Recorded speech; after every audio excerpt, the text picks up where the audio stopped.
বিসমিল্লাহির রহমানির রহিম। আবার আপনাদের সামনে আমি কাউসার আহমেদ পনির, দৈনিক স্বাধীন সংবাদের স্টাফ রিপোর্টার, পাশাপাশি যাত্রাবাড়ি থানা জিয়া মঞ্চের সিনিয়র যুগ্ম আহ্বায়ক। নববিপ্লবের সূচনা লগ্নে আমরা ছিলাম একত্রিত, একবিত, ঐক্যবদ্ধ। দিন যায়, রাত্রি পার হয়, সময় এগিয়ে চলে তার আপন গতিতে। মানুষ বদলায়, মন বদলায়, মত বদলায়, সৃষ্টি হয়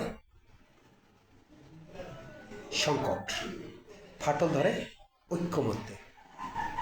তখনই তৈরি হয় ডিবেট, বিভেদ এবং নানামুখী সংকট। সেই সমাধানগুলোর জন্য এগিয়ে আসে অনেকেই, কিন্তু সুযোগ নেয় বিশেষ কিছু পক্ষ।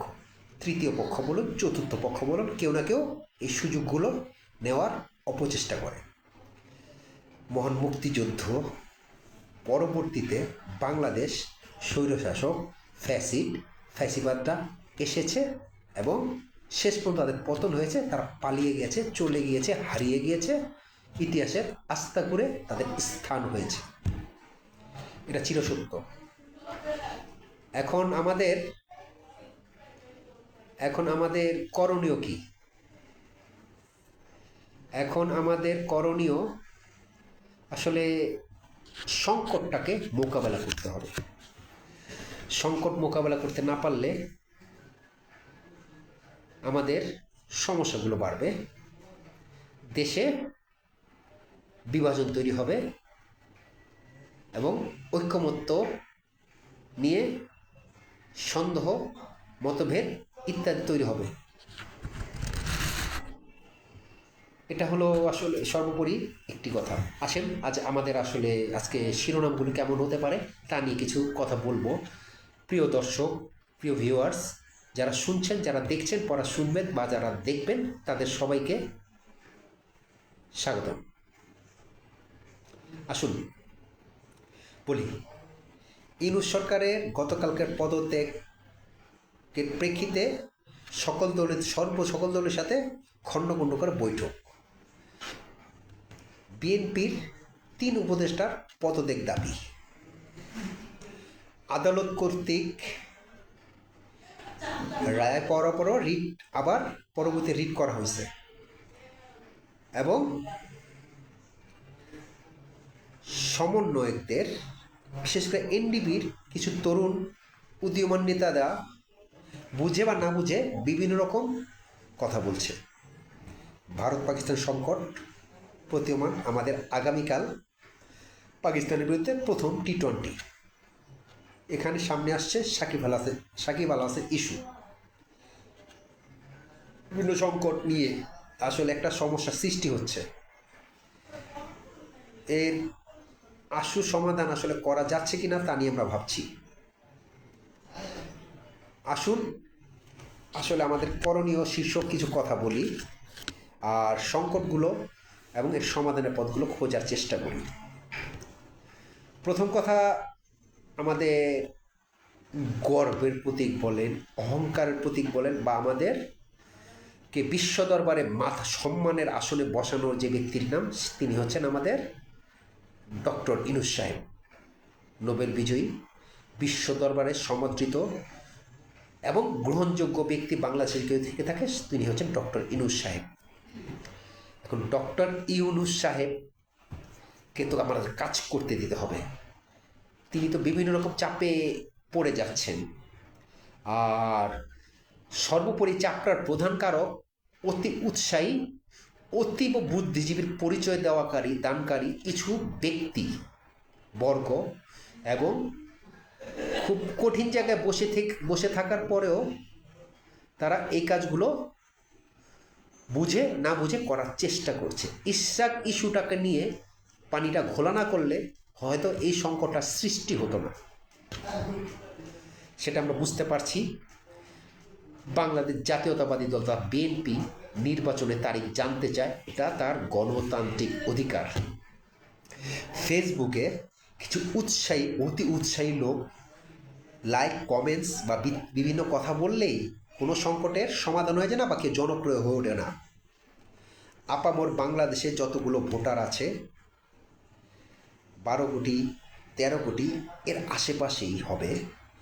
সকলে ফেসবুক ব্যবহার করে না, সকলে ইউটিউব চ্যানেল দেখে না, সবাই সোশ্যাল মিডিয়া নিয়ে পড়ে থাকে না।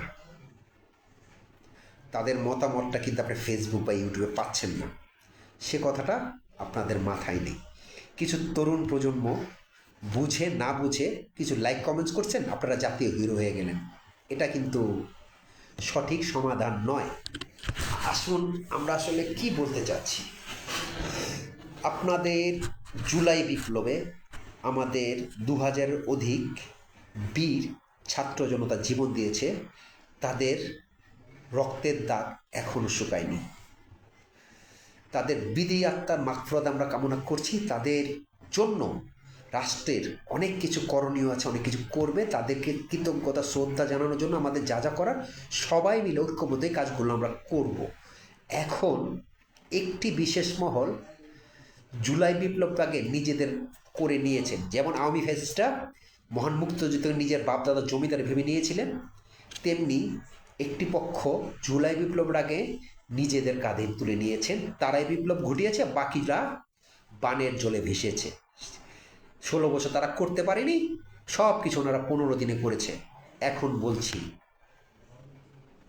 18 তো তারা নিরাপদ সড়ক চায় আন্দোলনে নেমেছিলেন। সেখানে বিএনপিও ছিল না, জামাত ইসলাম ছিল না, বাম দলও ছিল না, ডান দলও ছিল না। সেখানে সে আন্দোলনটা কি হয়েছে দেশবাসী দেখেছে, দেশবাসী জানে, দেশবাসী মনে আছে।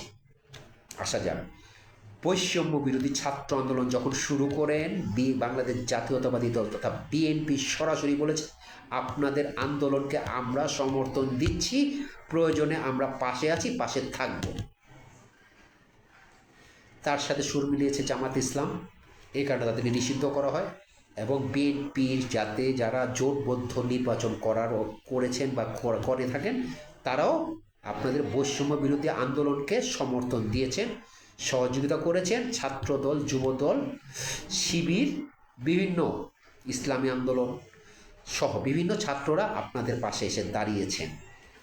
আর আপনারা বলছেন আপনারা 15 দিনই সরকারকে পতন ঘটিয়েছেন, আপনাদেরকে পিছন থেকে ব্যাকআপটা কে দিল, আপনাদেরকে পথটা কে দেখালো, আপনাদেরকে পরামর্শগুলো কারা দিল, সেটা বেমালুম ভুলে গেছেন। আপনারা 2 জন 4 জন 6 জন এখন সমন্বয় বা দল গড়েছেন সবাই মিলে। আপনারা ফ্যাসিবাদের মতো এত বড় বৃহত্তর একটি দলকে আপনারা নামিয়ে ফেলেছেন, সেটা টোটাল ভ্রান্ত এবং ভুল ধারণা। তাই বলছি, এই ধারণাটা মনে পোষণ করবেন না, এতে সংকটটা আরও বাড়বে, সমাধানের পথ খুঁজে পাবেন না, এটা বলছি। আর আমরা দেখতে পেলাম আজকে ফেসবুকে খুব গরম করে ফেলেছেন, অল্প বয়সী একটা ছেলে হবে, তিনি বলছেন সিটি কর্পোরেশনের সামনে এত লোক কি করে। তিনি নাকি বলেছেন যে ফ্যাসিবাদকে 15 বছরে পতন ঘটিয়েছি, আপনাদেরকে 15 মিনিটে পতন ঘটিয়ে ছাড়ব। মামুর বাড়ির আত্মার, আপনি একজন গলাবাজি করলেন, দুই এক মানে 50-60 জনকে পিছে নিয়ে, আর আপনি বাংলাদেশ জাতীয়তাবাদী দলকে আপনি 15 মিনিটে উড়িয়ে দেবেন, তাড়িয়ে দেবেন। দিবাস্বপ্ন খুব বেশিই দেখেন, নাকি মাঝে মধ্যে সুখ না খাওয়ার অভ্যাস আছে কিনা জানি না, বা কোনো সুস্থ মস্তিষ্কে কোনো ব্যক্তিত্ব সম্পন্ন ব্যক্তি এই ধরনের কথা বলতে পারে না, সেটা আমাদের বোধগম্য নয়। আসুন ব্যাখ্যাটা দিচ্ছি। 16 বছর আওয়ামী ফ্যাসিবাদরা কি বলেছে জানেন? সকল নেতাকর্মী আওয়ামী লীগের, যে বিএনপি নিশ্চিহ্ন হয়ে যাবে, বিএনপি নামের দল বাংলাদেশে থাকবে না, তারা মাথা উঁচু করে দাঁড়াতে পারবে না, তারা নিশ্চিহ্ন হয়ে যাবে, তাদেরকে জেল, জুলুম, হত্যা, যজ্ঞ, যা যা দরকার এমন কোনো কাজ নেই তাদের কিন্তু করা হয়নি। কি ভাই, এত বড় ফেসিবাদ গুলি করে, খুন করে, হত্যা করে, মামলা দিয়ে হামলা করে বিএনপিকে এক চুল পরিমাণ নড়াতে পারেনি, আর আপনি 2 দিনের ছেলে শুক্র 8 দিন দল করে আজকে বিএনপিকে আপনি 15 মিনিট উড়িয়ে দিবেন। সাবধান, কথাগুলো বলার আগে বোঝার চেষ্টা করবেন, না বুঝতে পারলে চুপ থাকবেন। আপনি বাংলাদেশ জাতীয়তাবাদী দল বিএনপিকে একটু মনে রাখবেন। মহান স্বাধীনতার ঘোষক জিয়ার দল, যে জিয়ার জন্মই হয়েছে, যে জিয়া এবং তথা বিএনপির জন্ম হয়েছে সিপাহী জনতার বিপ্লবের মাধ্যমে। একটি বিপ্লবী দলকে আপনি 15 মিনিটে উড়িয়ে দেবেন, হ্যাঁ? এই কথাগুলো কি হাস্যকর নয়? তা আপনাকে সতর্ক থাকতে বলছি। বাংলাদেশ জাতীয়তাবাদী দলের যুবদল, ছাত্রদল, স্বেচ্ছাসেবক দল ধৈর্য ধারণ করছে এবং পরবর্তী পরিস্থিতি পর্যবেক্ষণ করছে। আপনাদের পিছনে কিন্তু এখনো জামাত নেই, ছাত্রদল, যুবদল নেই, এবং ডান দল বাম দলেরও কেউ নেই। আপনারা মুষ্টিমেয় কেউ জন হুঙ্কার দিবেন না। আমি আবার বলছি, শুধুমাত্র ইশরাকের সমর্থকরা যদি রাস্তায় নামে আপনাদেরকে খুঁজে পাওয়া যাবে না। তাই সতর্ক হয়ে যান, সাবধান হয়ে যান। দেশে কোনো সংকট সৃষ্টি করার অপচেষ্টা করবেন না। আপনাকে আমি জিয়া মঞ্চের, আমাদের ছোট দল জিয়া মঞ্চের সিনিয়র, যাত্রাবাড়ি থানার সিনিয়র যুগ্ম আহ্বায়ক কাউসার আহমেদ বলছি, আপনি 15 মিনিটে বিএনপি তো দূরের কথা, আমাদের জিয়া মঞ্চকে ভ্যানিশ করে দেখিয়ে দেন। বড় দল, বড় সংগঠনের কথা বাদই দিলাম, আমাদের জিয়া মঞ্চের যে একটা সংগঠন, এই সংগঠনের একটি ইট নাড়িয়ে দেখা, তারপরে যান যুবদল, ছাত্রদল এবং বাংলাদেশ জাতীয়তাবাদী বিএনপির কাছে। এরপরে হবে খেলা। আমরা চাই না সংকটের জন্য। আসা যাক, আমাদের দাবি 3 উপদেষ্টাকে পদত্যাগ করতে হবে। একজনের যদি কোনো কারণ থাকে, সে যদি সঠিক থাকে, সে ব্যাখ্যা দেবে, কিন্তু বাকি 2 জনকে কোনো ছাড় দেওয়া নয়। এখন আমরা দেখব ইউনূস সরকার কতটুকু আমাদের সাথে কোঅপারেট করেন এবং আমাদের কথাগুলো রক্ষা করেন। আর আমরা বলবো অবিলম্বে, অনতিবিলম্বে ঢাকার নগর পিতা হিসাবে ইশরাক হোসেনকে তার দায়িত্বভার বুঝে দেওয়া হোক। আদালতের কাছে আমরা 2টি আদালতে আমরা বিজয়ী হয়েছি, শেষ আদালতে ইনশাল্লাহ আমরা বিজয়ী হব এবং এই সংকটটাকে যত দ্রুত সম্ভব সমাধান করা দেওয়া হোক। এবং সচিবালয়ে যারা আন্দোলনের নামে বিশৃঙ্খলা সৃষ্টি করছেন, তার পক্ষে আমরা নেই। আপনারা ফ্যাসিবাদের দোষর ছিলেন, আপনারা ফ্যাসিবাদকে সমর্থন করে গেছেন, ফ্যাসিবাদের তেলবাজি করে গেছেন। সুতরাং আপনাদের পক্ষে তো বাংলাদেশের জনগণ নেই। গলা ফাটাবেন না, সচিবালয়ের পরিস্থিতি ঘোলা করবেন না, বিশৃঙ্খলা সৃষ্টি করার অপচেষ্টা করবেন না। আপনাদেরকে সংস্কার যদি প্রয়োজন হয়, রাষ্ট্র তাদের আপনাদের সংস্কার করবে। আপনারা কিন্তু ছাত্র জনতার বৈষম্যবিরোধী আন্দোলনের ছাত্রদেরকে সমর্থন জানাননি, নিজের চাকরি বাঁচিয়েছেন। সুতরাং আপনাদের আন্দোলন করার অধিকার নাই। তাই ইউনূস সরকার আপনাদের বিরুদ্ধে যে কোনো ব্যবস্থা নেবে, আমরা বাংলাদেশ জাতীয়তাবাদী দল আশা করি সমর্থন দেব। সেটা সংস্কার করতে হবে। যেখানে সংস্কার করার দরকার সেখানে সংস্কার হবে, এতে কোনো রকম কোনো সন্দেহ আমাদের নেই। আমি সাধারণ মানুষের কিছু কথা বলতে চাই। আমাদের 31 দফা, আপনারা যারা ফেসবুক দেখেন, ইউটিউব চ্যানেল আছে, বিভিন্ন মাধ্যম থেকে আমাদের 31 দফা, তারেক রহমানের ঘোষিত 31 দফাটা একটু ডাউনলোড করে বা নামিয়ে দেখে নেবেন। আমাদের 31 দফা দাবির মধ্যে কী আছে? রাষ্ট্রের সংস্কার, বিচার, সংবিধান রক্ষা করা, কর্মসংস্থান, সকলের অধিকার, সকল ন্যায্যতা ভিত্তিকে চাকুরি, বৈষম্যহীন শিক্ষানীতি সহ সকল ব্যবস্থা ওখানে খুঁজে পাবেন। তারপরও বলছি, আমাদের ইউনূস সরকার, আমাদের এই সরকার, ইউনূস সাহেব সরকার কতদিন থাকবে আমরা জানি না, তবে উনি কিন্তু দরিদ্র জনগোষ্ঠীর জন্য কিছু করেননি।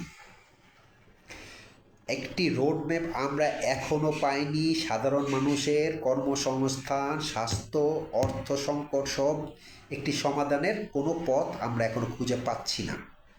অল্প সময়ের জন্য এসেছেন, কিন্তু অল্প সময়ের মধ্যে আপনাকে একটি কাজ